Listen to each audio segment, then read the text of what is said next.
जब हम भारत की सफलताओं की बात करती हैं तो इसरो का नाम गर्व से सबसे ऊपर आता है। एक ऐसा ऑर्गेनाइजेशन जो लिमिटेड रिसोर्सेज के साथ शुरू हुआ था, आज वो पूरी दुनिया के लिए एक रिलायबल स्पेस पार्टनर बन चुका है। क्या आप जानती हैं कि इसरो ने अब तक 430 से भी ज्यादा विदेशी सैटेलाइट लॉन्च कर चुके हैं।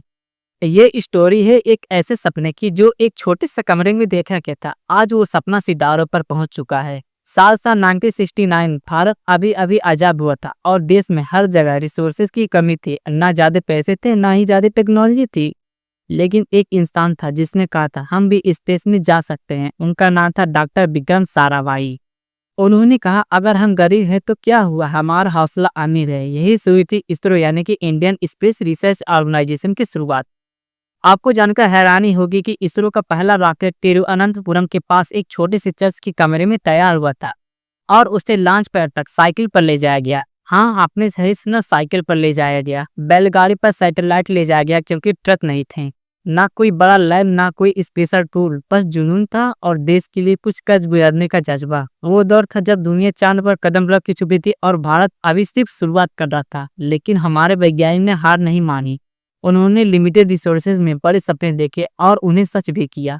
यही वो पल था जहां से इसरो की असली उड़ान शुरू हुई और आज वो उड़ान यूनिवर्स की सीमाओं को पार कर चुकी है। आज दुनिया के सुपर पावर देश जैसे अमेरिका, रूस, जर्मनी, फ्रांस, यूके अपने सैटेलाइट लॉन्च कराने के लिए भारत पर भरोसा करते हैं। अब तक इसरो ने 430 से भी ज्यादा विदेशी सैटेलाइट को स्पेस में पहुंचाया है और ये कोई छोटी बात नहीं है। इन सभी लॉन्चिंग से भारत ने 7,000 करोड़ से की ज्यादा की कमाई की है। मतलब अब इसरो सिर्फ देश की जरूरतें पूरी नहीं कर रहा है बल्कि इंटरनेशनल मार्केट में एक स्ट्रॉन्ग बिजनेस प्लेयर बन चुका है। एक टाइम था जब हम दूसरे देशों पर डिपेंडेंट थे, आज वही देश इसरो के क्लाइंट मर गए हैं।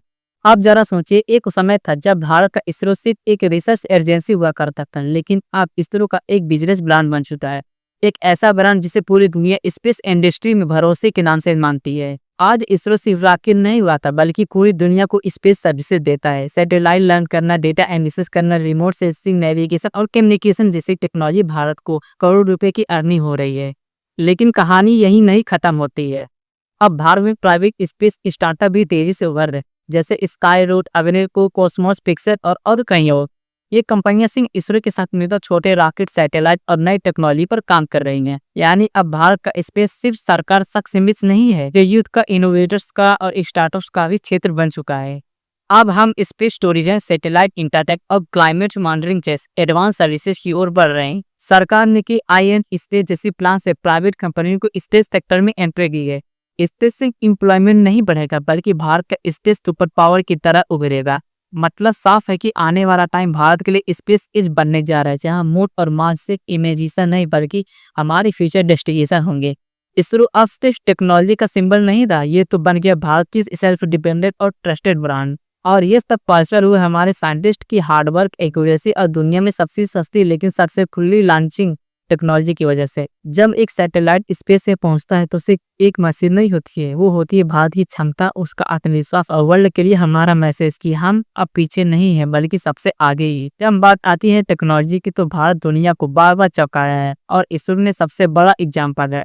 हमने अपने लॉन्च व्हीकल PSLV, GSLV खुद डिजाइन किए, खुद बनाए और यहीं से आज इतने ट्रैक्टर हैं कि दुनिया की कई देश अपने सैटेलाइट को लॉन्च कराने के लिए इन्हीं पर निर्भर रहते हैं। लेकिन रुकिए, अभी असली जादू तब हुआ जब इसरो ने सबसे कम बजट में सबसे बड़ी सफलता पाई है। 2014 में भारत ने मार्स मिशन लॉन्च किया। यह एशिया का पहला मार्स मिशन था और दुनिया का सबसे सस्ता। जहां दूसरे देश अरबों डॉलर खर्च कर रहे थे, वही भारत ने मार्च 450 करोड़ रुपए में मंगल तक पहुंच बना ली। और फिर आया मून मिशन 3। जब पूरी दुनिया चांद के साउथ पोल को सिर्फ देख रही थी, तब भारत वहां उतरने वाला पहला कंट्री बना। यह एक शांत लेकिन हिस्टोरिकल लैंडिंग थी जिसने पूरी दुनिया को दिखाते कि इंडिया अब किसी से पीछे नहीं। अब बारी है आदित्य L1 मिशन की, हमारा पहला सौर मिशन जो सूर्य के रहस्यों को जानने के लिए भेजा गया है। अब हम सिर्फ पृथ्वी तक सीमित नहीं, हम ब्रह्मांड को समझने निकल पड़े। इनकी खास बात यह है कि ये सभी मिशन भारत ने अपनी टेक्नोलॉजी, अपने रिसोर्स और अपने साइंटिस्ट की कैपेबिलिटी से खुद तैयार किए हैं, बिना किसी फॉरेन हेल्प, ना कोई भारी भरकम बजट, फिर भी सफलता 100%। यह असली आत्मनिर्भर भारत, जहां हम दूसरों पर डिपेंडेंट नहीं बल्कि खुद एक रास्ता बनाते हैं और बाकी दुनिया उस पर चलना चाहती है। इसमें कि ये सफलता केवल टेक्नोलॉजी नहीं बल्कि संकल्प, मेहनत और दिलभक्ति की कहानी है। हर भारतीय को इस पर गर्व होना चाहिए और यही हमारे युवाओं के लिए प्रेरणा है। अगर इरादा मजबूत तो कोई भी सपना साकार किया जा